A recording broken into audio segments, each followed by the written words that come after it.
You know, a person life in Major League Hockey can take different twists and turns, and this guy took more twists and turns than a Twizzler uh, coming out of the fridge from being too hot.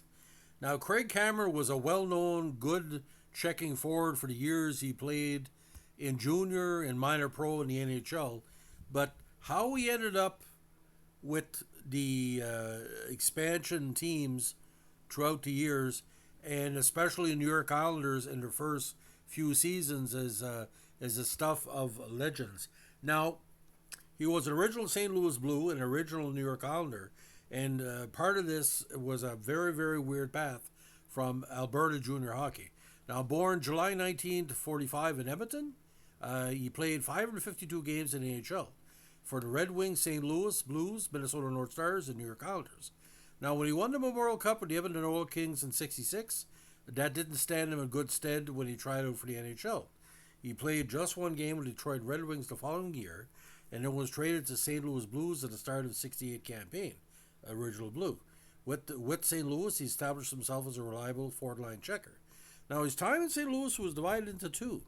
First, he played 67 to 69 with the squad. Then he was traded to the Penguins, claimed by the Kings, then claimed by the Sabres, and then traded back to the Blues in the space of 1 year. Have luggage will travel. After a second stint of a year, he was claimed by the Minnesota North Stars and then by the Islanders. It was on Long Island that his career took an upturn. He started off as a fourth line player, but when his second line mates, Brian Lavender and Terry Crisp, were both traded, Cameron started to play more offensively. He had a career high 19 in his first season in 72-73 with the Isles, but that production was short lived. The drought set in, but unfortunately he couldn't fall back on his defensive abilities. As it was, New York traded him back to the North Stars for Jude Drouin, which changed the fortunes heavily for the Islanders because he also had uh, uh, used him towards that, what he called the first golden years of the Islanders. And he retired after a year in the minors in '77. And a very interesting player because when we were kids, not too often we see a hockey player on their cards with two first names. So that's why he stood out for us. But he was a good strong player on both sides of the ice. Now, unfortunately, he passed away at the young age of 66 in St. Albert, Alberta, April of 2012.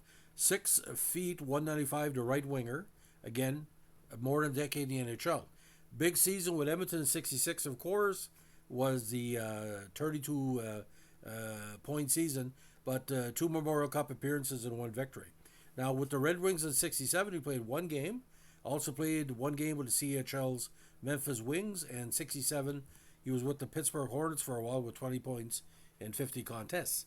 First season in St. Louis, he had 9 points in 32 games, including 7 goals, and was part of St. Louis's Stanley Cup run that year. He had 1 goal in 14 contests. '68, he had 24 points for Kansas City as well in the minors, 12 goals. '69 and 72 games with St. Louis, he had 16 points and 11 goals and 2 postseason contests. All the way back down to minors in 1970 with 10 goals, 18 assists, and 28 points for Baltimore of the AHL. And with the Clippers in the playoffs, he had 2 goals, 2 assists for 4 points. Now back with the Blues in '71, his second shot, 14 goals and 20 points in 78 games, and 2 counters and 6 postseason contests. Now '72, first goal with Minnesota, 2 goals, 1 assist for 3 points in 64 games. Definitely a defensive year, with 1 assist and 5 postseason. '73, his goal total went from 2 to 19, 19, 14, 33, 27 minutes and penalties. '74, 15, 14, and 29, and 74 contests. '75, after scoring 1 goal with New York in 37 games, he hit the net 10 times in 40 contests with the Stars in his second turn, so he had 11 goals that year. '76, 18 points in 78 games, 8 goals. And New Haven, his last season, the Nighthawks, 40 points in 79 contests, 6 in the postseason. Final NHL totals: 152 points in 552 games, 87 goals, 65 assists, and 196 minutes and penalties. Now, you look at deeper dive at Cameron's numbers, it's quite interesting because His first year with the Islanders, ladies and gentlemen, he was only minus 37. I knew that sounds kind of weird, but that was a campaign where the Islanders, beside Eddie Westfall and Billy Harris, he didn't have too much to work with. Cameron actually finished second on the team in goals that year and top 5 in points. That was, of course, the year of Jean-Marc Gagnon and Brian Spencer. Lauren Henning got his big start, and Crisp was there as well. But Brian Lavender, again, that was a line mate as well. Never drafted, of course. And for a defensive player, I give you an example. Despite not scoring very often, in 1972 he was only -1 plus minus on 64 games played with 2 goals. So it shows you what type of defensive player Cameron was.